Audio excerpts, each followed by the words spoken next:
Hey guys, welcome to Collider Movie Talk for movie fans.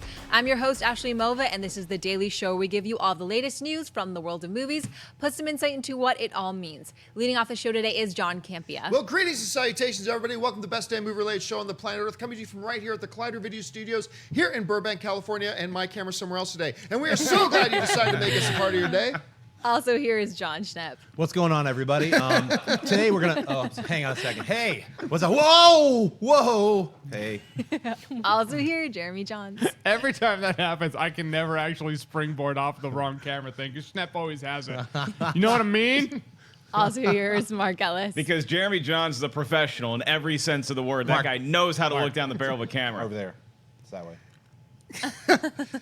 Well, listen, guys, since it is finally May, it is now officially the summer movie season. We thought we would take today and actually run down and preview for you all the big movies coming out this summer, what you should be looking out for. And by the way, there's a great article on Collider.com that runs it down as well if you want a little bit more information. Make sure you go and check that out there. But we thought a little trailer about The Dark Tower was going to drop later today. It actually dropped this morning. Tell us a bit about it, Ashley. Sony Pictures has finally unveiled the first trailer for The Dark Tower, the highly anticipated adaptation of the beloved Stephen King book series. Directed by Nikolai Arcel, the film stars Idris Elba as the gunslinger, Roland Deschain and Matthew McConaughey as the Man in Black, two forces in opposition of one another as they both search for the legendary Dark Tower in Endworld.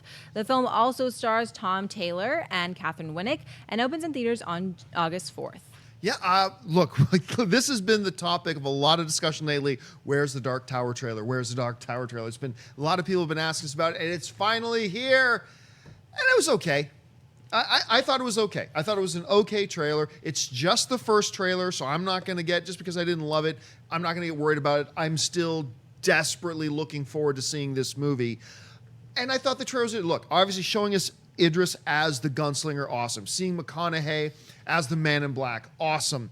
I thought some of the other choices they thought to put into it as a first trailer were a little bit questionable. Let's just put it this way. It didn't get me any more excited to see the movie. I'm already quite excited to see it, but I thought they could have done a little bit of a better job. Mark, what did you think about it? Nice little mini movie we got, John. It was a long trailer. We got a lot of details about the movie. I dug it, man. I thought it was cool. It had a very Western vibe to it. Of course, you're going to get that with a character like the gunslinger and the Man in Black. My favorite part of the trailer is just Idris Elba, how inventive that guy is with bullets. Like, he's not just loading his gun and shooting it. He is showing off for the kiddies at home, and I love his take on the whole bumper sticker. Guns don't kill people. I do. Like, he crushed that at the end. I thought McConaughey had a little bit of scenery to chew up in there. It's fun to watch him be McConaughey as this. I didn't get as much of that as I thought I might in the trailer, but it sold me. So if people are complaining about it, I'm not sure what your issue is, unless you were looking for a more straight horror vibe because of the guy who wrote the books. But as far as a dystopian Western apocalyptic vibe to it, I dug this trailer. Jeremy, what did you think about it? Yeah, I'm somewhere in between. There's some things I like, some things I didn't. I mean, it's a Stephen King novel crushed down to a movie, so it's gonna be different. You know what I mean? Like, there's no way you can take. How long is that book? Thousands and thousands of pages. There's no way you can take a 48,000-page book and crush it down to 2 hours. It's not gonna happen. I was looking forward to seeing McConaughey as Flag. He didn't really impress me, just kind of in the background of the trailer, which could be fine because they could be saving all his good stuff, all the gold for the movie.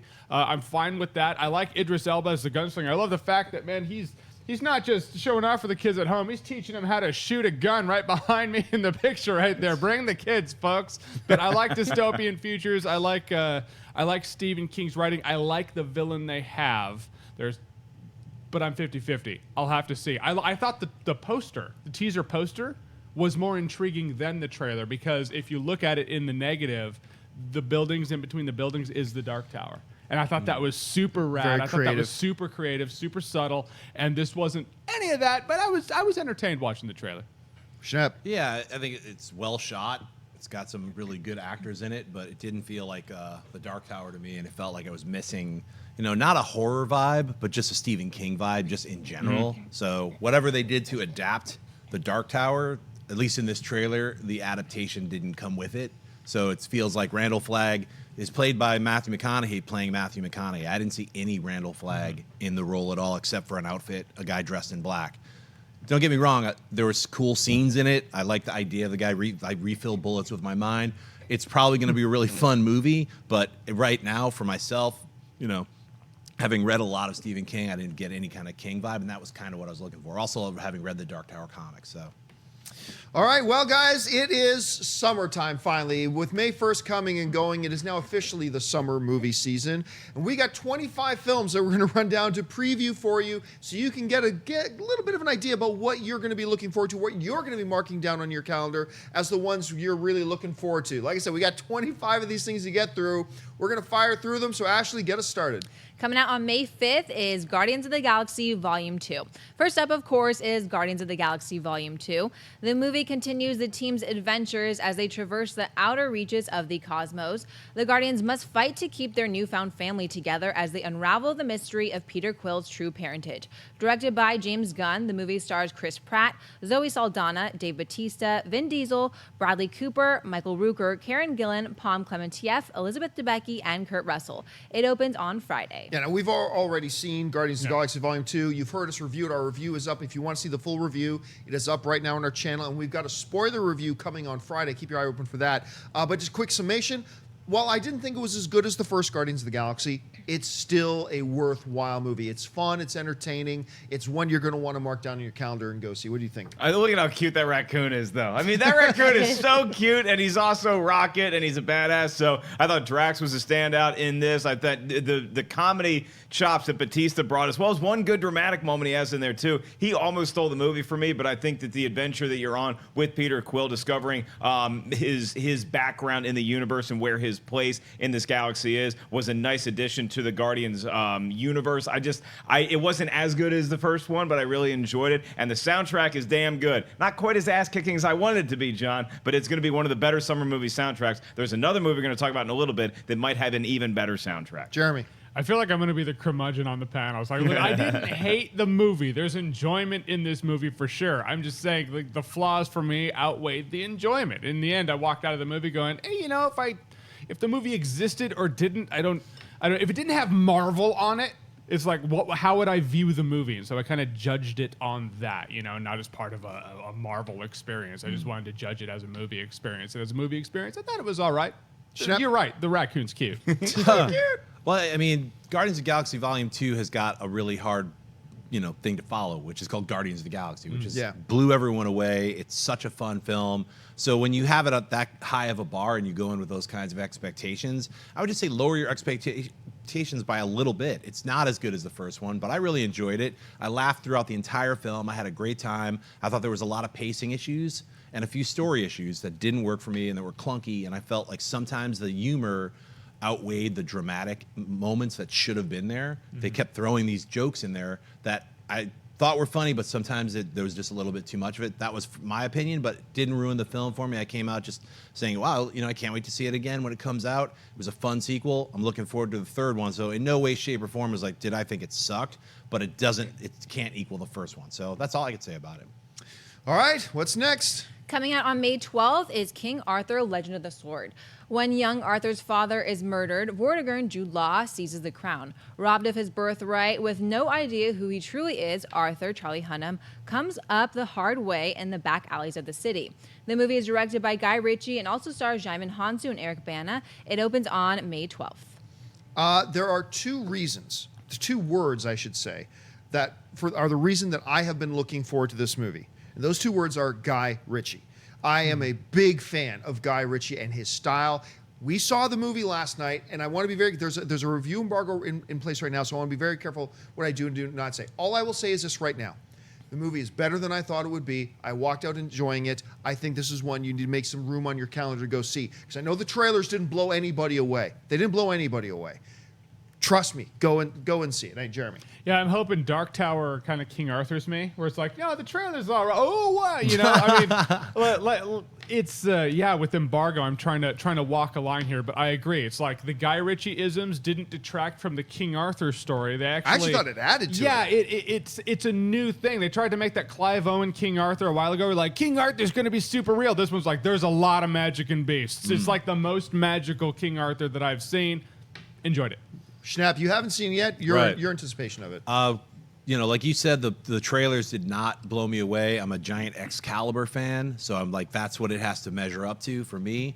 Very happy to hear that there's more magic in it, because when the very first trailer just felt like it was like gonna, just be no magic. I was like, you're talking about, the sword and the stone. Come on, that has to have magic in it. So very happy to hear that, and I'm glad you guys dug it. So I'm looking forward to it. Mark? John, I was not aware that in Arthurian times they had Bowflex, but my God, Charlie Hunnam's abs. Jeez, holy crap. I didn't know abs could do that. He's got like a 12-pack. It's incredible to look at. He's still not the greatest King Arthur of all time. Nobody's going to top Graham Chapman for me. But as far as the more serious King Arthur goes, I was in the screening last night, and I was sitting there, and I was surprised at how excited I was when the movie came on. Because again, the trailers, I enjoyed the trailers. I was excited to see a Guy Ritchie spin on this. It felt like it could have been like maybe even a better version of A Knight's Tale with Heath Ledger, where it takes place in medieval times, but you're having a modern spin with the language and the music. And we can't say how we feel about the movie, but Guy Ritchie, that guy's got potential in this world, John. I think he should make more movies.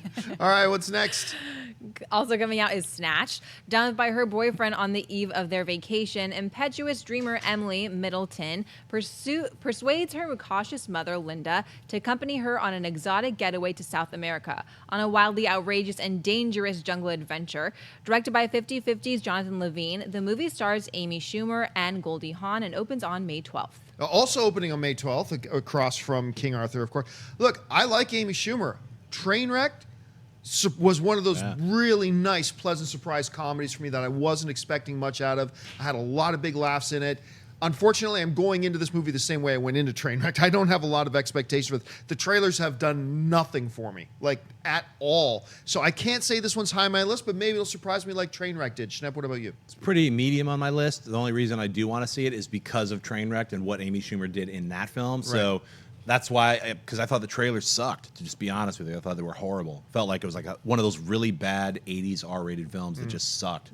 So, but Amy Schumer's in it, Goldie Hawn's in it. I was like, man, maybe it's the comedy's not playing in the trailer. You just have to be in it. So I'm still going to go see it. Mark? I'm a huge Goldie Hawn fan, so I want to see her because she's great. Whether you're talking about Private Benjamin or Overboard or First Wives Club, she has been a great comedic presence since the late 60s with Laugh-In. So she's been doing it a long time, and I'm excited to see what she can do in this. However, the trailer did make me laugh. Like, it didn't give me a lot of promise like the Trainwreck trailer did. Because going into Trainwreck, I had huge expectations, and the movie met most of them. I thought it was pretty good, but I'm confident in what Amy Schumer's doing. I have all the faith in the world in Goldie Hawn. I hope that they can have good chemistry together, because we've seen before recently when we had somebody like an all-time great like Susan Sarandon pair up with Melissa McCarthy, and we're like, oh, this has got to be great, right? And it wasn't. So the Snatch trailer didn't make me giggle as much as I thought it would. That's not always a bad thing with comedies, though. Don't show me everything in your hand. I'm cool with that. I'm excited. All right, let's move on. What's next? Coming out next is Alien Covenant. Bound for a remote planet on the far side of the galaxy, members Catherine Watterson and Billy Crudup of the colony ship Covenant discover what they think to be an uncharted paradise. While there, they meet David, Michael Fassbender, the synthetic survivor of the doomed Prometheus expedition. Directed by Ridley Scott, it opens on May 19th. Yeah, this is one that I didn't even know, because I didn't like Prometheus. So I didn't know if I'd be looking forward to it. The trailers have crushed it. They've absolutely crushed it. We're going to get to go see it on Friday, so I'm very excited about that. But they have done everything they need to do to get a guy who's been off the Alien bandwagon because of Prometheus. They've put me back on it. I can't wait to see this. Jeremy? Yeah, I didn't hate Prometheus. I didn't love Prometheus. I enjoyed Prometheus, but this one looks like it's the bridging between the Prometheus world and the Alien world. I agree with you. In a world where we've been talking about how the trailer campaigns of 2017 have not rocked anyone's socks, the trailer for Alien Covenant actually has. Looking forward to it for sure. Mark? I love eating popcorn at summer movies, John. I don't know if you knew that. So on a scale of 0 to 4 corns, this is a 4-corner for me. I'm going to miss it because I'm in Nashville this weekend. If there's one movie that is worth canceling a comedy gig for, it might be Alien Covenant. But they didn't take my advice from Prometheus, because doctors had sex in Prometheus when they weren't supposed to. And now in this new movie, they're literally going to a new planet with the goal of having as much sex as possible to procreate on the planet. Come on, guys. You know bad stuff's going to happen. Schnepp? I am very much looking forward to this. I really liked Prometheus a lot. I had some, story issues and plot issues, but overall, it was a great return with Ridley Scott back to the original franchise. Now he's fully back with this. We got pictures of the slimy alien. The trailers have been amazing. The prologue, everything everything that they're doing, they're releasing everything the right way, building the hype. I'm going to see it Friday. I cannot wait to see it. Not only is the alien slimy, not only does he have 2 mouths, he also bangs his head against the windshield. This is going to be fun. All right, what's next? Coming out next is War Machine. A successful, charismatic 4-star general, Glenn McMahon, leaps in like a rock star to command NATO forces in Afghanistan, only to be taken down by a journalist's no-holds-barred expose. Directed by David McCod, War Machine stars Brad Pitt and Topher Grace and streams on Netflix starting on May 26th. Yeah, this is one of these interesting ones that's actually coming on Netflix during the summer season. Sign me up. Look, Brad Pitt might be in danger of getting typecast as military leaders because he's been doing that an awful lot lately. But whatever. I saw the preview for it. It looks solid, looks great. Sign me up for this one, Schnepp. Yeah, I'm somewhere in the middle of the road. I love Brad Pitt, but I felt like him acting in this was just a little, it didn't feel like the rest of the movie. I felt like he was a caricature and everyone else is in this other movie. So I guess I'll just have to see the film to know whether I'll like it or not. Jeremy. Yeah, it's the business model that I love, man. Netflix has changed the game for TV. Now it's changed the game for movies. Just like the fact that you can get this streaming on Netflix, that's the thing that's blowing my mind right now. I want to see more of that. I can't wait to see what happens in about 5 years with Netflix. Yeah, I mean, it's like Brad Pitt playing this role, which is very much like it kind of takes the Oliver Nurse story and spins it on its ear a little bit for more modern times. So the fact that Netflix is putting out is very intriguing to me. It's a summer movie, so we're talking about it. I can't really rate it on the corn scale, so I'm going to be watching it from the comfort of my home where I usually have delivery pizza. All right, what's next? Ending off May. Yes, also coming out that weekend is Pirates of the Caribbean, Dead Men Tell No Tales. Thrust into an all-new adventure, a down-on-his-luck Captain Jack Sparrow, Johnny Depp, feels the winds of ill fortune blowing even more strongly when deadly ghost sailors led by the evil Captain Salazar Javier Bardem escape from the Devil's Triangle. Directed by Joaquin Roning and Espen Sandberg, it opens in theaters on May 26th. I want to look forward to this. I do. This, like I've said this before, the Pirates of the Caribbean to me is equivalent to the Transformers, both of which came out with their first movies, blew my mind. I love the first movies of both the franchises, and I've continued to look forward to each installment of this franchise, but they've gotten worse and worse and worse and worse, and they've just, now they're just awful. And I gotta say, I'm not excited about this movie. I want to be excited about it. I'm gonna go see it, and I hope I love it when I do. But I've just given it too many chances at this point. I can no longer give this franchise the benefit of the doubt. I'm going to go see it. Fingers crossed that it's awesome and it returns it to its glory. Because if a healthy, functioning, working Pirates of the Caribbean franchise, I can watch one a year if it's working and firing on all cylinders. But they have not done that since the first movie. So that's where I'm at with this. Schnepp, what about you? Yeah, I skipped the fourth. This is the fifth one, right? I believe It is so. the Yeah. fifth one. This is the I fifth skipped one. the fourth one. I kind of half saw the third one because I found the second one boring, and the third one I was like turned off somewhere when they were like in Chow Yun Fat's underground basin of like pirates. I was like, I'm turning you off. I just You clicked him. Yeah, I lost interest. I wasn't even in the theater. I was like finally watching. I was like, no. It'd be weird if you brought your remote to a theater. Like, no, it's not I know, working. right? And it actually turned everything off. People were like, "What the hell's going on?" I was like, "I have the power." Is that There's the Adam Sandler? He-Man movie. Let's talk about that. Sorry. Yeah, whatever. Pirates. I mean, you know what? I'll wait for the reviews once you guys see it. Here we go. If you guys like it, then I'll be like, all right, maybe I'll see it. So. Mark. Look, I am surprised to hear myself say this because I agree with your trans pirates amalgamation is that you go down this road. However, with the last night trailers, they just keep going down. But this new Pirates Trailer Fest, whoa, I'm excited to see this movie again. This is getting a surprising 3 corners for me, not only because we get to see Johnny Depp back, but also because we get to see this Captain Salazar, played by Javier Bardem, Yep. the ghost pirate. And more importantly, John, I think you know where I'm going with this. Ghost sharks, ladies and gentlemen. I'm going to be in the theater. Jeremy. Yeah, the Pirates movies committed that transgression where the second one only existed to set up the third one, and that always kills me. The Matrix did that, Pirates did that. It just is. It's the killer of movies for me. Wasn't looking forward to this until that trailer where it showed young smarmy Jack Sparrow screw over Salazar, Yep. and all his dudes die, and I'm like, Right. that is amazing. It's only gonna be in one shot in the movie as it was in the trailer, but for some stupid reason that clicked with me, and I was like, okay, it's probably gonna suck, but okay. All right, and now we head into the month of June that starts off with a bang. Ashley, tell us about it. Starts off with Wonder Woman. Before she was Wonder Woman, Gal Gadot, she was Diana, Princess of the Amazons. Diana meets an American pilot, Chris Pine, who tells her about the massive conflict that's raging in the outside world. Directed by Patty Jenkins, it opens on June 2nd. Very excited about this, both for the director. The trailers have been absolutely outstanding. I've gone on record to say I think this is going to be the first DC Cinematic Universe movie that exceeds 75% on Rotten Tomatoes. I think it's going to do it. I cannot wait for this. June is finally almost here. Right. I'm stoked. Jeremy. You know what? I'm going to work to become credited on Rotten Tomatoes just so I can make it 74. Just so I can look at you and be like, just be a douche about it. No, you're right, though. I'm really looking forward to this one. I was a naysayer on Gal Gadot as Wonder Woman, and although in the trailers nothing has won me over as much as I wanted to for her in the role, her role in Batman vs. Superman, she totally stood out in a movie with Batman and Superman. Totally looking forward to this movie. It could be the one that bridges gaps, hopefully. Schnapp. Yeah, I mean, I'm really excited about the film, all the trailers that they've released. I like the strategy of the trailers that they're releasing. I think they took a little, nod from Marvel, where like Marvel, every successful trailer would just show a little bit more from a scene that you already saw before. So they've been doing that with both of those kinds of films. But I can't wait to see it, and I don't want to hear about Armpit Gate anymore. Stop. Mark. Armpit Gate.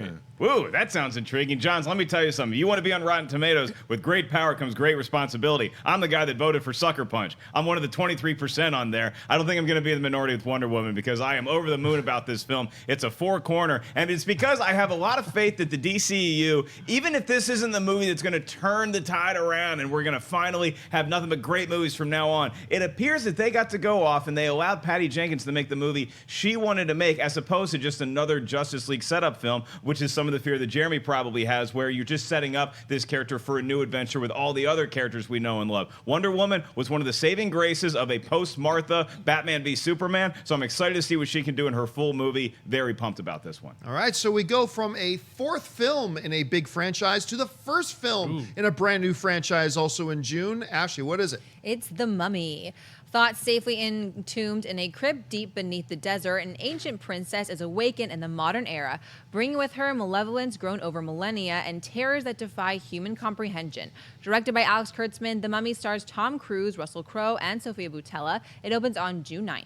You know, look, I said when the Universal Star put this Monsters cinematic universe together, we all thought, well, this is just them trying to get into the cinematic universe game. Then they started adding these big names, these big names, and then the trailers come out. And I've liked the trailers. I'm very excited about this. I'm actually really hopeful that this is going to kick off yet another big franchise that we're going to get to see and love. I cannot wait for this, Mark. Brendan Fraser looks great. Arnold Vosloo as the Mummy looks intriguing. Oh, I'm reading the wrong thing. You know what's really cool with this is Sofia Boutella in those trailers is horrifying, man. She is really scary to look at, and she's a beautiful woman. So having somebody like that be the villain, and maybe even she gets Tom Cruise in her trance, which no woman's ever been able to do, it's going to be very cool to watch the Mummy on the big screen again and maybe launch this new universe. Schnapp, you looking forward to this? I am. I do want to see a shared monster universe. I never thought I'd say that. When I first heard about it, they were like, yeah, like the superheroes, we're going to combine them all and make like a Monster Squad thing. And I was like, I mean, not saying the Monster Squad wasn't fun. I love that. But I want to see like horror films, like new versions of all these characters. Seeing the Mummy trailer, I think they're on the right path. I love Russell Crowe as Dr. Jekyll. Yeah. I think just seeing that made me feel at ease with they are on the right track. So I'm looking forward to it. Jeremy. Yeah, it's one of these ones where I'm going to err on the side of fun, and I'm going to be like, yeah, I am looking forward to this. Is it going to be great? Don't know. It's setting up a new universe. I agree that Sofia Boutella, she's like super gorgeous, but like super creepy with her mummy-isms. Those ancient Egyptians, man, they got to learn. Don't entomb someone and just put them underground. Cut their head off and burn the head so they don't come back later on and kill civilization. I mean, it's as simple as that. Just like cut the head off. And Vampires 101. Just treat mummies like vampires. It's done. All right, now we move into the world of some straight-up horror. Which one is that, Ashley? It Comes at Night. Secure within a desolate home as an unnatural threat terrorizes the world, a man, Joel Edgerton, with his wife and son, are put to the ultimate test with the arrival of a desperate family seeking refuge. Directed by Trey Edwards Schultz, It Comes at Night opens on June 9th. All right, let's bring that picture back up. That's me after watching the last Transformers. Anyway, you know what? Our very own and Perry Nemiroff had a chance to go see this, and she enjoyed it. I really like what this studio's been putting out. This is one that's going to be on my calendar. Jeremy. Yeah, if Perry liked it, I mean, Perry's the horror aficionado, one of the horror aficionados in this office. I like me a good horror movie. If it works, great. I'm down for it. That picture freaks me out. That's a great I picture. can tell you that. You know, usually he's a gorgeous man, Ellis, and now look at him. I mean, the fact that they can have him and be creepy, fantastic. He's just screaming like in your Sophia ear. Boutella. Hey, look at that. That's actually Joel Edgerton. It is that is the scariest picture. One of the most horrifying things on this world is when you give Abe Vigoda the wrong flavor of pudding. Because that is what happens. I love the trailer. I'm totally locked into this movie. I love good horror movies. 4 corns for this guy. Four. Rest in peace, Abe Vigoda. I'm making a new movie. It's called Old Man Screaming, but I don't think it's going to be as creepy as that Old Man Screaming. I saw the trailer. I think I'm interested. I'm going to see it. Now we get into some straight up comedy. What's up? Coming out next is Rough Night. 5 best friends, Scarlett Johansson, Kate McKinnon, Jillian Bell, Alana Glazer, Zoe Kravitz from college, reunite 10 years later for a wild bachelorette weekend in Miami. Directed by Lucia Agnello, Rough Night opens on June 16th. Look, I did like the trailer. I thought it had some laughs in it, but I have a feeling this is going to be one of those films on Scarlett Johansson's filmography later on that we just all forget about. So I'm going to go into it, hope just for some laughs, but I can't say I'm super excited about it. What about you, Schnapp? I love Alana Glazer. Yeah? It's a good cast. The cast is amazing. This trailer didn't do it for me. So yeah, I'm with you. It's like I'm just going to wait and see hear what other people say about it before I spend my money on it. What do you mean, Jeremy? I envy that stance. We can't do that, Schnapp. Please, watch it with us. Come on. And actually, the Hangover 4 had to happen sometime, so here we go. I mean, I loved the first Hangover, so we'll see what this reboot does. I'm just such a big fan of every member of that cast. Like Schnapp said, Alana Glazer in Broad City. It's such a great show. You bring that personality to this cast along with Kate McKinnon, who I know a lot of people were divided on with Ghostbusters. I thought she was one of the standouts in that movie. Obviously, Scarlett Johansson. This cast is selling me on it, and the trailer made me laugh a lot. I wasn't a fan of all the twists and turns that the trailer showed us. Right. I hope that's not the crux of the movie. If it is, it's going to leave me a little disappointed. But I laughed during the trailer. I think I'm going to laugh a lot during the movie. 3 corns. All right, what's next? Coming out next is The Big Sick. Bickering parents and a serious health scare threaten the budding relationship between a Pakistani stand-up comic, Kumail Nanjiani, and his American girlfriend, Zoe Kazan. Directed by Michael Showalter and also starring Holly Hunter and Ray Romano, The Big Sick opens on June 23rd. So I'm in. Yeah, Kumail Nanjiani is one of the best comics working today. He's hilarious. And what's really got me hooked on this movie is the director, Michael Showalter, who you probably know from the MTV 90s sketch show The State. An injured Union soldier arrives in an all-female Southern boarding school during the Civil War. Sexual tensions lead to dangerous rivalries as the women tend to his wounds and offer him shelter and companionship.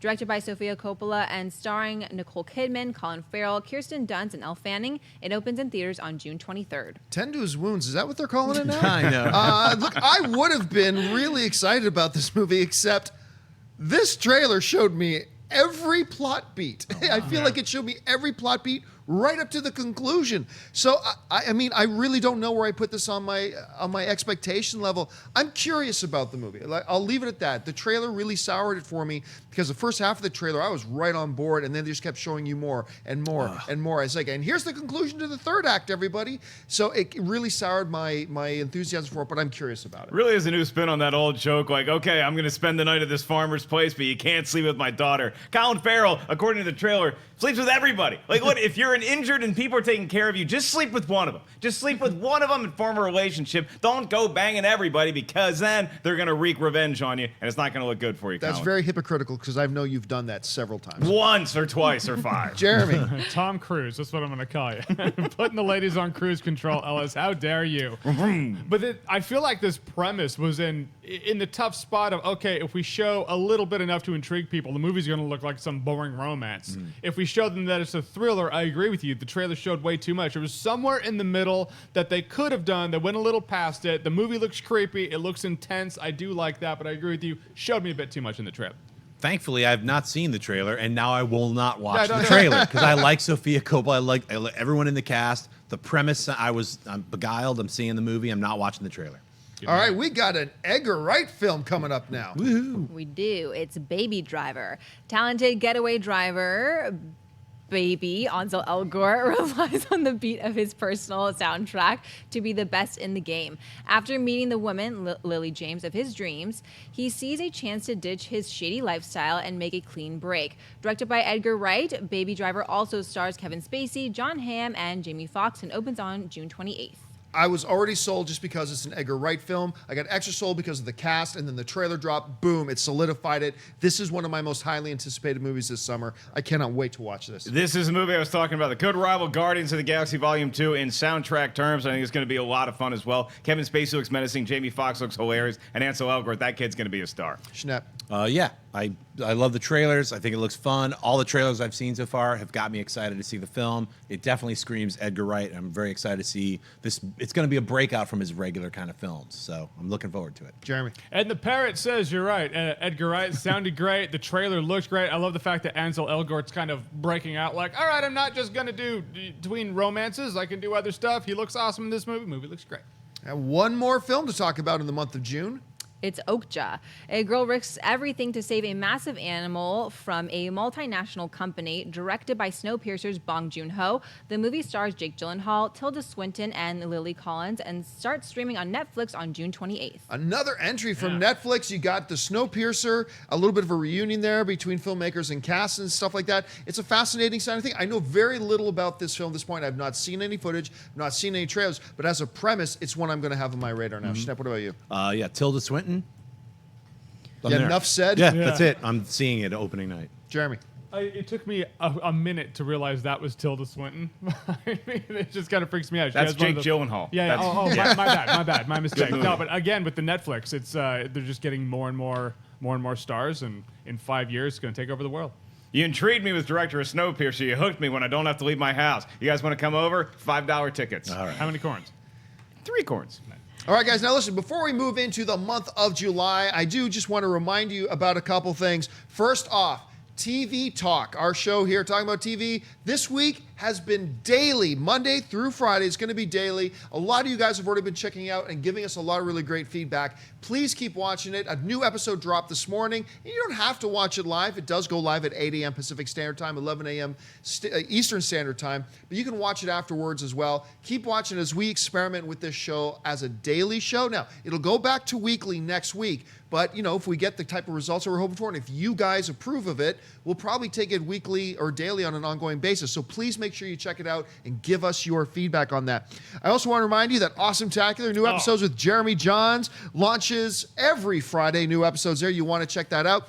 And also a brand new trailer reaction that Christian did. I don't know if he did it with, I think he did it with Dennis. Did a trailer reaction of the new trailer for television's The Defenders. You're going to want to check that out. That's going to be up on the channel a little bit later today. All right. We've gone through May. We've gone through June. We're now getting into July. What's first up in July, Ashley? It's SpiderMan Homecoming. Thrilled by his experience with the Avengers, young Peter Parker, Tom Holland, returns home to live with his Aunt May. Under the watchful eye of mentor Tony Stark, Parker starts to embrace his newfound identity as Spider-Man.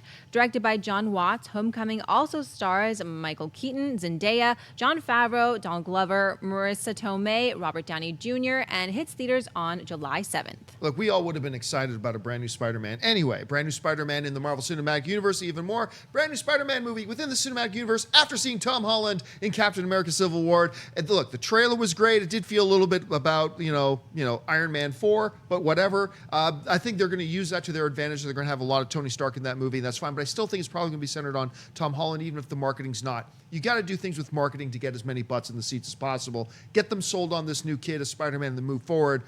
Yeah, I talked about the one, Baby Driver being one of my most anticipated. This is also one of my most anticipated, right there with Baby Driver and Wonder Woman. Can't wait to see this. Mark? I love the MCU involvement. I love the coming-of-age high school John Hughes feel that we get. So I'm a fan of this movie already and haven't even seen it. Why? Because it comes out on my birthday. It's not often Spider-Man shows up for your birthday. It's for the first time it's happened. Like, well, Spider-Man showed up last year for my birthday, too. Thank you for doing that, Jeremy. Hey, not a Jeremy. problem. I'm there for you. I do disagree with you about the Spider-Man 4 thing. I think Tony Stark's being used as a father figure to Spider-Man, who will be in the forefront. I'm a huge Spider-Man fan. I love Tom Holland and what he's done with Spider-Man in the one scene we've seen him in and the trailers. I couldn't be looking forward to this movie more.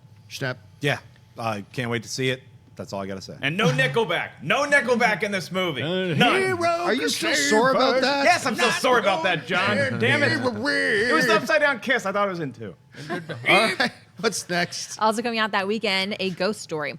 Recently deceased, a white-sheeted ghost returns to his suburban home to console his wife, only to find that in his spectral state, he has become unstuck in time, forced to watch passively as the life he knew and the woman he loves slowly slip away. Directed by David Lowery, a ghost story stars Rooney Mara and Casey Affleck. It opens in theaters on July 7th. Very good director, incredible cast, piece of crap trailer. They did a horrible job. Like, you reading this, if this is what that sounded like, what Ashley just read, that sounds intriguing. The trailer communicated nothing of that. It was just it was like, let's be arty instead of like actually be effective and communicate the movie to the audience to get them interested. It's a terrible trailer, and therefore, I'm not interested in it. I hope it's great, but right now I have no interest. Schnapp. Yeah, the trailer is very, it's overly arty. Yeah. And I love art films, but it's like when the trailers are extra cut, like for that, like weird flower moving, and then, the guy, I would just see it if I just saw that one image. Yeah, that's a cool. A slow push on that with some. So then I'm gonna go see the movie. Yeah, but I don't think that's the movie at all, though. Yeah, that's a I don't horror think there's movie. any horror elements whatsoever to this. I know. When I saw the trailer, It's a reflective art film. yeah, I'm just I know. saying. I literally thought Terrence Malick directed this Yes, movie totally. when I saw the trailer, so I was a little out of it. But for the artsy thing, I'm gonna go for it. But this is not a four corner for Mark Ellis at all. This is a small, tiny little Dixie cup of popcorn for me. Jeremy. Yeah, definitely. When you watch the trailer, you're like, this is as art house as it gets. And you raise a point. I didn't know what the movie was about until that synopsis. Now it focused up, and I'm like, oh, okay, I can take the imagery I got in the trailer and the synopsis. Could be great.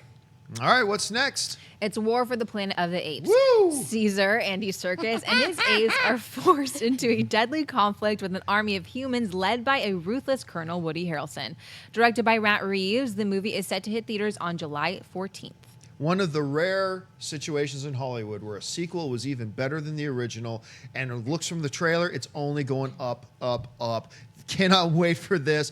I thought, the trailer was incredible. Woody Harrelson in the trailer looked absolutely awesome. The visual effects have been stellar in this series that have lent to the believability of it, and that's what gives you the emotional ties, and that's what makes the action engaging. Otherwise, it's just visual noise. Cannot wait for this. Schnepp. Yeah, I agree. Especially that very last trailer. That was like hook, line, and sinker. Yeah. I mean, it really sold me not only on Matt Reeves directing this, but the storyline that they've been moving forward through. So I cannot wait to see this film. Jeremy.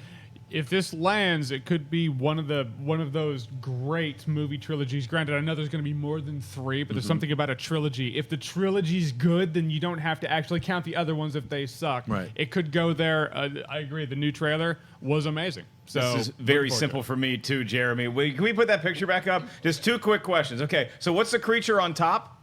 That would be an ape. Yeah, and then what are they on? Those are horses. It's not horses, John. 10 corns.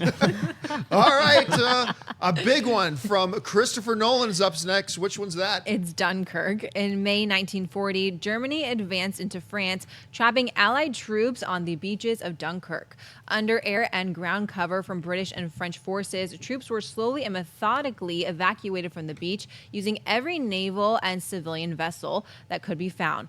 The movie is directed by Christopher Nolan and stars Tom Hardy, Mark Rylance, Kenneth Branagh, and Cillian Murphy. It opens in theaters on July 21st. Kind of like the Guy Ritchie thing. 2 words to be excited about this. It's Christopher Nolan. It's a war film. Him telling a story about a war film. And a lot of people got turned off when they heard it was going to be PG-13. It's Christopher Nolan telling a war film. It's going to be about story. This is not going to be a movie about the action and the explosions and the heads being severed off. This is going to be about a story. And Christopher Nolan knows how to tell story. I'm super excited about it. Yeah, you don't need that Normandy beach scene in Saving Private Ryan Right. in every war film. They existed before that, and they've done it after that. You don't need the super violence if it's all about the personal story of the people. Christopher Nolan can do that. Nolan on war, it's like apes on horses. That's right. Yeah. I'm excited because of the name Christopher Nolan, and also the events of Dunkirk are very important to World War II, but they get undersold because we talk about other battles that happen more so. But this movie deserves to be told, and seeing Christopher Nolan's eye and all the talent involved in this could be one of those movies that comes out in the summer but has Academy Award implications. Schnepp. Yeah, Christopher Nolan. That's all he had to say. All right, we go from Christopher Nolan war into some sci-fi stuff, Ashley. It's Valerian and the City of a Thousand Planets. In the 28th century, special operatives Valerian, Dane DeHaan, and Laureline work together to maintain order throughout the human territories. Directed by Luc Besson, the movie stars Dane DeHaan, Cara Delevingne, Clive Owen, Ethan Hawke, John Goodman, Rihanna, and Rutger Hauer.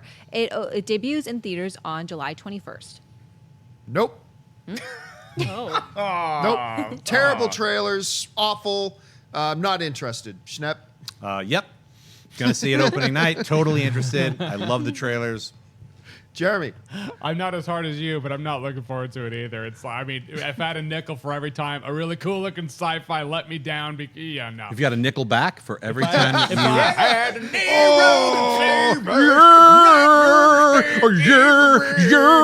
Not really swinging looking from forward rooftops, you're Mark. I actually have thoughts on this movie too, because I was gonna go with Schnapp opening night until he made those awful comments. I'm excited about this movie. It's got, and don't take this the wrong way, it's got a John Carter from Mars feel to it, but I like John Carter from Mars. Okay, I love Me John too. Carter from so Mars. look, if I'm a studio executive and you bring me this movie and you say we want to do this and we need to spend $150 million on it, I'm like, there's no way in hell I'm greenlighting that. Somebody else did it, so all I have to do is roll with Schnapp. I'll probably have to pick him up. We'll go get a bucket of corn and we'll enjoy this movie. I'm going to give it 2 corns. All right, what's next? It's Atomic Blonde. Agent Laureline, Charlize Theron, is equal parts spycraft, sensuality, and savagery, willing to deploy any of her skills to stay alive in an impossible mission. Directed by Deadpool 2's David Leitch, the movie also stars James McAvoy, John Goodman, Toby Jones, and Sophia Boutella, and opens in theaters on July 28th. Hell yes. This was what I heard about this film. It's like, okay, so they're kind of doing like maybe a female John Wick kind of thing. Then the trailer comes out. One of the best trailers of the year so far. And yes, I understand it's a completely how pathetic men are, yes. But I'm sorry, Charlize Theron and Sophia Boutella making out in the movie. Yes, I mean, I'm just going to admit it right there. We're all thinking it. I'm just going to be the one to say it. Mark. Well, a lot of times men are pathetic, John, but thankfully we got Charlize Theron in this movie. And look, if you say a mix of sensuality and savagery, I'm going to think you're talking about me. But we're not. We're talking about Atomic Blonde. The movie looks good. Jeremy. You guys capped on the whole thing. No, it does look good though. I remember I saw the trailer, thoroughly enjoyed it, and now I want to say yes, I'm gonna see it because it looked good. Jeremy or Schnapp. Yes, Jeremy. Hey, you know Jared what? Schnapp. Atomic Blonde. I first thought that was like a weird cappuccino or something when I first heard about it. Then I saw the trailer, got into it, and then I found out it was based off of a comic book. Got more interested. John Wick's one of the co-directors of the John Wick movies is directing it. Charlize Theron. I'm totally seeing it. All right. And we are now moving into the month of August, the final month of the summer. All right, Ashley, what's up first in August? The Dark Tower. Roland Deschain, Idris Elba, the last gunslinger, is locked in an eternal battle with Walter O'Dim, Matthew McConaughey, also known as the Man in Black. The gunslinger must prevent the Man in Black from toppling the Dark Tower, the key that holds the universe together. Directed by Nikolai Arcel, The Dark Tower is set to hit theaters on August 4th. We already just talked about, look, I'm very, very much looking forward to this movie. Terrific cast. I like the direction they're going with it. Wasn't a big fan of the trailer, but I'm still really psyched to see it. Schnepp. Yeah, like I said earlier, like a half hour ago. Jeremy. I love McConaughey's hair. I didn't say that a half hour ago. That is some villainous ass hair. right. Look at that. It's like he's such an evil guy. His hair is trying to run away, but it just can't. Cannot escape. This weekend intrigues me because usually the first weekend in August is when us movie types who've seen everything this summer start griping, oh, this summer was disappointing. It was so lame. Given the movies we just talked about, I don't think we're going to be talking about that. And hopefully The Dark Tower just continues the greatness that this summer is sure to provide. All right, what's next? Also coming out that weekend is Ingrid Goes West. Following the death of her mother, young Ingrid escapes a humdrum existence by moving out west to befriend her Instagram obsession, a Los Angeles socialite named Taylor Sloan. Directed by Matt Spicer, the movie stars Aubrey Plaza, Elizabeth Olsen, and O'Shea Jackson Jr. and opens on August 4th. Maybe. It's an interesting sounding premise. I really do like Aubrey Plaza a lot. So, like, I'm going to go into it with, I'm going to say I have some minor curiosity. I have some minor curiosity about this film. What about you, Jeremy? I like Aubrey Plaza. I like the Olsen. I like Elizabeth Olsen. I'm horrible with names. Elizabeth Olsen. I want to see O'Shea Jackson Jr. and what he can do. Yeah. So Yeah. I'm very curious about the movie. It sounds like it could be goofy. It could be great. It's a great premise. I mean, somebody who just lives somewhere else, they want to come out to meet somebody that they're a fan of on Instagram. It's like if you're a fan of somebody on YouTube and you finally meet them in person, it's probably going to be a letdown. I know I've let down a number of fans over the year and look forward to continuing to do so in the decades to come. Schnapp. Sounds like 2 hours of strange, uncomfortable insecurity and weirdness, bad situations, funniness, probably Hopefully. because Aubrey Plaza's in it. Like she's been killing it, so that's why I want to see it. Except for Dave and whatever need wedding dates. I didn't see that. No, did Yeah. not do well in that. Yeah. All right, what's next? Also coming out that weekend is Detroit. Police and the military spring into action when rioting and civil unrest rocks Detroit during the summer of 1967. Directed by the Hurt Locker and Zero Dark 30's Catherine Bigelow, the movie stars John Boyega, Will Poulter, Anthony Mackie, Jason Mitchell, and John Krasinski, and opens in theaters on August 4th. Dynamite director, dynamite premise, and a dynamite cast. What's not to be excited about? So yeah, I'm definitely going to be on this one opening night. I'm signed up for anything Catherine Bigelow is directing, and when you have someone who has done a lot of great war movies and action premises, and you put that in the real life story of the Detroit riots, which certainly could qualify in Catherine Bigelow's wheelhouse. So I'm excited to see John Boyega. Hopefully he's got a lot more to do with his character than he did in The Circle, because he was wasted in that movie. I hope he gets a chance to shine. Jeremy. Yeah, I mean, it's a great trailer for a great premise, and once again, we get to see John Boyega not be British. It's weird that the guy is always not British, Right. but he's a great actor, so I'm glad he's getting a lot of work. You just got to watch Attack the Block a couple times and Yeah. be like, Yeah, that's the real John Boyega. All right. Catherine Bigelow, I'm in. All right, and now we move to the sequel to the hit film Logan. What Yes. ones is this? It's Logan Lucky. The Logans are a family famous for its bad luck for nearly 90 years, but the conniving Jimmy Logan, Channing Tatum, decides it's time to turn the family's luck around, and with a little help from his friends, the Redneck Robbers, plans to steal $14 million from the Charlotte Motor Speedway. Directed by Steven Soderbergh, the movie also stars Adam Driver, Daniel Craig, and Katie Holmes. It hits theaters on August 18th.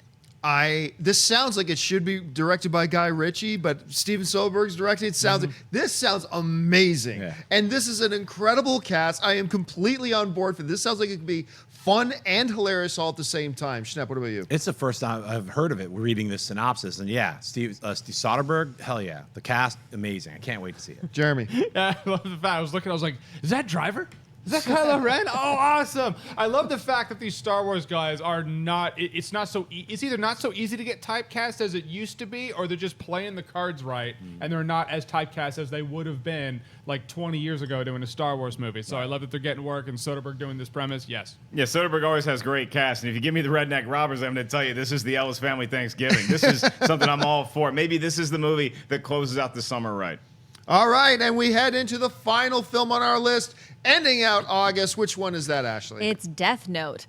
Light Turner stumbles across a mystical notebook that has the power to kill any person whose name he writes in it. Light decides to launch a secret crusade to rid the streets of criminals. Soon, the student turned vigilante finds himself pursued by a famous detective known only by the alias L. Death Note is directed by Blair Witch's Adam Wingard and stars Nat Wolff, Willem Dafoe, and Shea Wiggum. It debuts on Netflix on August 25th. You look, this is one that a lot of people have been wanting for a very, very, very long time. I'm fascinated by it, to be honest with you. I don't know. I'm not a fan of the original stuff because I'm not familiar with the original stuff. Not because I didn't like it, just I haven't really consumed it. So all I can go on is what they're saying the film is about. To me, it sounds original. It sounds intriguing. Yeah, sign me up. Right, I can go on that trailer, and based on that trailer alone, I really hope Jeremy doesn't change his Netflix password before the end of August. Oh, is it to me? It sounds to me like this is a really cool premise for an awesome Twilight Zone episode. Whether or not it can be a full movie, I hope it can. I don't want it to be like The Box, where you're like, half of that was good, and then the Twilight Zone episode ended, and then we went on some weird tangent. So, hope it works out. Schnapp. Well, luckily, it's an adaptation of a series, so there's a lot of stories and there's a lot of weirdness. Some people have been pre-accusing it of whitewashing because they've changed the scenario and where the location is. All I can say is Adam Wingard is a fantastic director. Look him up. I love The Guest. He's done so many other films. He's super talented. So I can't wait to see it just based on that. And coming off of this, and that was the last movie of our list, but coming off of that, a movie called Death Note, this is a good time to let you guys know that a little bit later today, the brand new episode of Nightmares airs. Of course, it's now a monthly show. You guys checked it out last month. Thank you so much for your support on that. You're going to want to check out this month's as well. Again, that drops a little bit later today. Make sure you keep your eyes open for that. Okay, with our summer preview now out of the way, we're going to save just a little bit of time for some of your live Twitter questions. I know you guys know the drill. You've already been sending them in. So, Wendy, hit us up with a couple of Twitter questions. All right, the first one comes from Rocky Drago 66, who writes, with Alien 5 officially dead, what does Neil Blomkamp have to do to save his career? Perhaps District 9 sequel? A District 9 sequel, while sounding like that would be a cheesy cop-out thing to do, look, people love District 9. Mm-hmm. District 9 ended with an open door to do sequels if they want to do a sequel.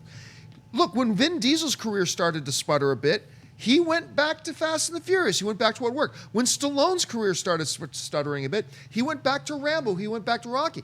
It's a formula, yes, but it's a formula that works.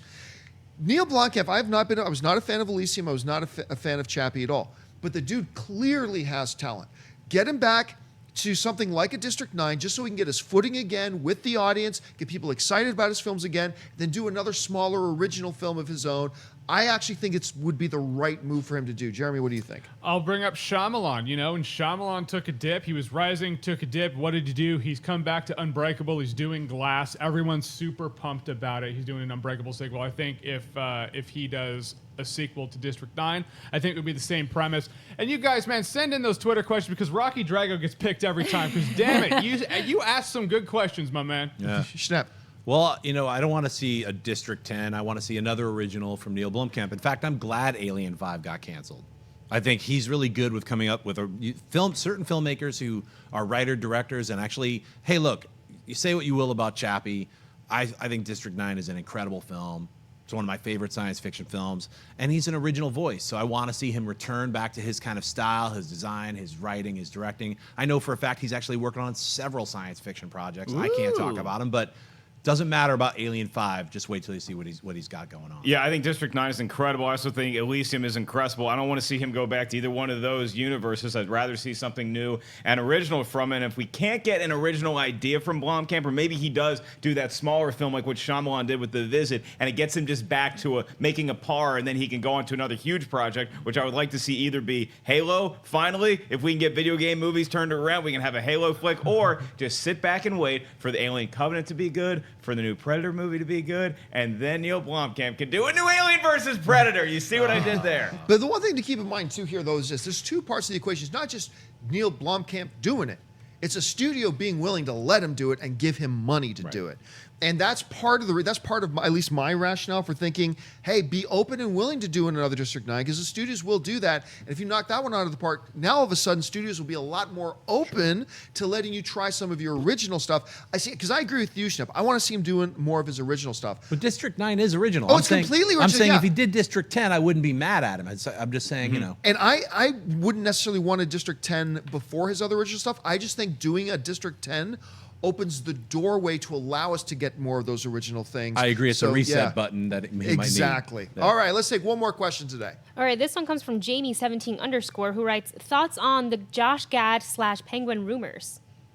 Yeah, Josh Gad tweeted a picture of the Penguin and from the comic book. Yeah, I wouldn't want it.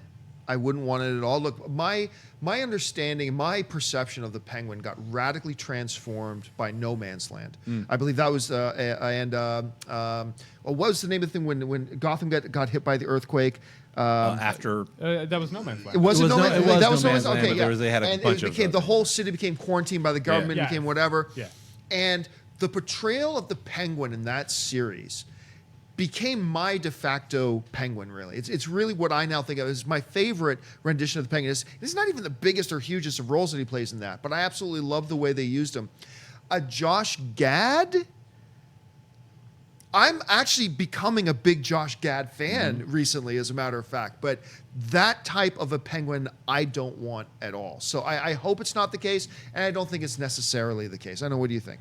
Yeah, I'm with you. In my perception of the Penguin got changed with Arkham City. He was such a shrewd bastard, and I know that in terms of Batman's enemies, he's the one. He doesn't go to Arkham. He actually goes to jail because he's not crazy. At least there was an arc for a time where he was the one who was not nuts. I think Josh Gad would be a crazy Penguin, but I like a shrewd businessman Penguin. If you guys ever saw the one-offs, I believe it was issue 24 point whatever of New 52, the Penguin's single issue is my favorite villain one. It's so sadistic, and he's such a douche, but he is in the pocket. He's brilliant. I would want that Penguin. Does he still use the penguins though? No.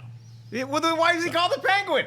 Because it's a nickname. Because he wears purple. He's Oswald Cobblepot. I want Morgan Freeman narrating this new movie, and I want to see Josh Gad. Josh Gad has a lot of fun online, so he's been trolling Daisy Ridley for a year trying to get Last Jedi info out of her. So I can't say that this is going to be a fact, but look, I love the iterations of Penguin that we've seen way back with Burgess Meredith or Danny DeVito. So I think Josh Gad can do anything. I'm a big fan. I celebrate his entire catalog.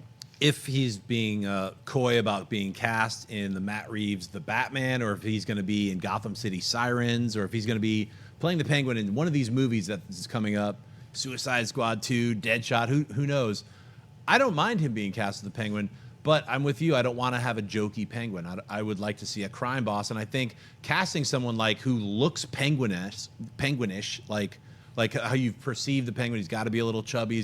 But Josh Gad is a good actor. I mean, he's a good actor, really good actor, and I think he could play sadistic, nefarious, evil crime boss, and not be all goofy and some Batman and Robin shit. I don't want to see that. I don't think we're going to see that. So I think the casting is let's get a really good actor to play this cartoony character. I've got two names for you, and I'm freezing on. You're gonna have to tell me the name because I'm freezing on one of the names. One is Steve Buscemi. I could totally see Steve Buscemi as that Penguin that you were describing. Another one is, I keep forgetting his name. He was in the Predators on the Adrian Brody. Adrian Brody. Adrian Brody's another guy I could totally see playing a Penguin that I think would be really interesting. Well, they have an Adrian Brody-esque Penguin in Gotham. They do kind of, don't they? Yeah. You know who worked really well with Penguins? Jim Carrey and Mr. Popper's Penguins. That's a zero corn comment. That's the best comment of the day. I think from now on Movie Talk, we're going to start rating each other's performances on that show that day. All right, guys, that'll do it for this installment of Movie Talk, our summer movie preview. We hope you guys found it useful. Maybe put a couple of films on your radar that you didn't know was coming out this summer. I want to thank the guys sitting at the table with me. First of all, over here, Mr. John Schnepp. Schnepp, where can people find you? You guys can find me on Twitter and Instagram, just at John Schnepp. Heroes dropped yesterday. Nightmares is today on Collider. Check out my channel, YouTube, Schnepp Zone. Bye. Mr. Jeremy Johns. You can find me at Jeremy Johns on YouTube, Twitter, rest of the internet. You can find my show Awesome-tacular on Go90. We talk comic book and comic book movies with John Schnepp over there. We play some games with Mark Ellis. It's a lot of fun. The aforementioned Mr. Mark Ellis. You can find a four-corn show this weekend at the Nashville Zanies. You guys can get tickets at markellislive.com Thursday through Saturday. I thought it was a summer movie preview. I didn't hear mention of 47 meters, John. Well, we talked about it yesterday. Over there, of course, Ashley Mova. Twitter, Instagram, Snapchat, Ashley Mova. Happy Wednesday, guys. And of course, Wendy Lee. The Movie Couple channel on YouTube and at Wendy Lee Zaney on Twitter, Instagram, and Snapchat. And you guys can simply follow me on Facebook and on Twitter, just at John Campia. That'll do it for us, guys. Thank you so much for joining us, and until next time, bye-bye. Hey guys, if you like this video, click the thumbs up button. Also, make sure you subscribe to our YouTube channel. It'll help you stay up to date with everything we've got going on here at Collider.